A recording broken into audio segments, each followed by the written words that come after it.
ভাই আসসালামু আলাইকুম। আপনার শার্টে দেখা যাচ্ছে কিশোরগঞ্জ পল্লী বিদ্যুৎ সমিতি। আপনি তো ঠাকুরগাঁয়ে চাকরি করেন। ঠিক আছে, আপনার সাবেক কিশোরগঞ্জ পল্লী বিদ্যুৎ সমিতিতে আমি এক সময় কিশোরগঞ্জ পল্লী বিদ্যুৎ সমিতিতে চাকরি করতাম। সেখানে 2008 সাল থেকে 2019 সালের মে মাস পর্যন্ত ছিলাম। তো ওখান থেকে আমি 2019 সালের মে মাসে ঠাকুরগাঁও পল্লী বিদ্যুৎ সমিতিতে আসছি, এখানে যোগদান করছি।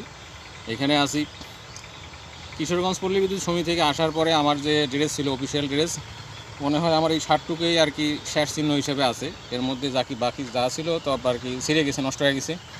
তো আসলে বিষয় হচ্ছে কি, শার্টটা হয়তো একদিন ছিঁড়ে যাবে, কিশোরগঞ্জ পল্লী বিদ্যুৎ সমিতির হয়তো কোনো পোশাক থাকবে না। কিন্তু কিশোরগঞ্জ পল্লী বিদ্যুৎ সমিতিতে চাকরি করার সময় যাদের সাথে চাকরি করছি, তাদের যে স্মৃতি, যে ভালোবাসা, আন্তরিকতা, যে সহকর্মীদের বা অফিসের ম্যানেজমেন্ট, তাদের যে আন্তরিকতার ব্যবহার, সারা জীবন মনে থাকবে।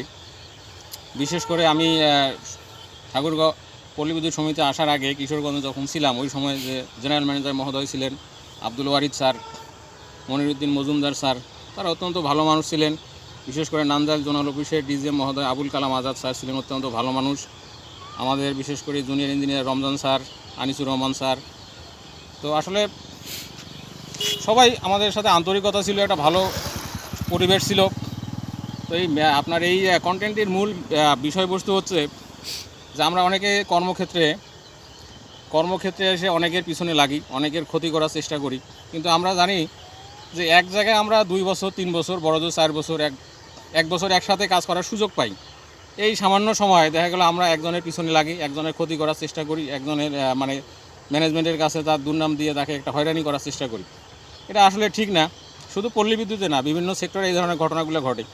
তা আমার কথা হচ্ছে যে আমরা চাকরি করতে আসছি, অল্প সময় একসাথে থাকবো, বিভিন্ন জন বিভিন্ন এলাকা থেকে আসছি, বিভিন্ন পরিবার থেকে আসছি, বিভিন্ন মন মানসিকতার। তো আমরা চেষ্টা করব নিজেদের মধ্যে একটা ভালো পরিবেশ থাকবে, আন্তরিকতা থাকবে। কারণ আমি হয়তো থাকবো না এক সময়, কিন্তু আমার ভালো ব্যবহারটাই থাকবে। বিশেষ করে আমার যারা সহকর্মী ছিলেন ওই সময়, কবির ভাই ছিলেন লাইন টেকনিশিয়ান, ফিরোজ ভাই ছিলেন, হাশেম ভাই ছিলেন, আহসান ভাই ছিলেন, ফারুক ভাই ছিলেন। এখন তাদের কথা মনে হয় যে তারা আসলে নিজের ছোটো ভাইয়ের মতো আমাদেরকে অনেক সময় শাসন করতো, আদর করতো, ভুল ত্রুটিগুলো ধরে দিত। বিশেষ করে রায়হান ভাই ছিল, আমাদের লাইন টেকনিশিয়ান জাহিদ ভাই অত্যন্ত ভালো মানুষ, কুলেশ্বর দাদা, সুশীল দাদা।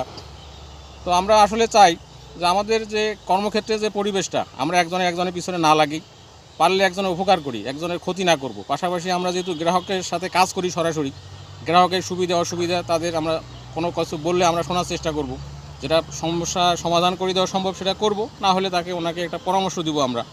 তো এই হচ্ছে আমার আজকের যে কন্টেন্টের মূল থিম, যে আমরা আসলে একজন সহকর্মী আরেকজন সহকর্মীর উপকার করি, না পারলে তার ক্ষতি করব না, পাশে দাঁড়াবো, বিপদ আপদে তার সমস্যায় শুনবো, একটু হলেও সে সান্ত্বনা পাবে। সবাই ভালো থাকবেন, সবাই সুস্থ থাকবেন। আসসালামু আলাইকুম।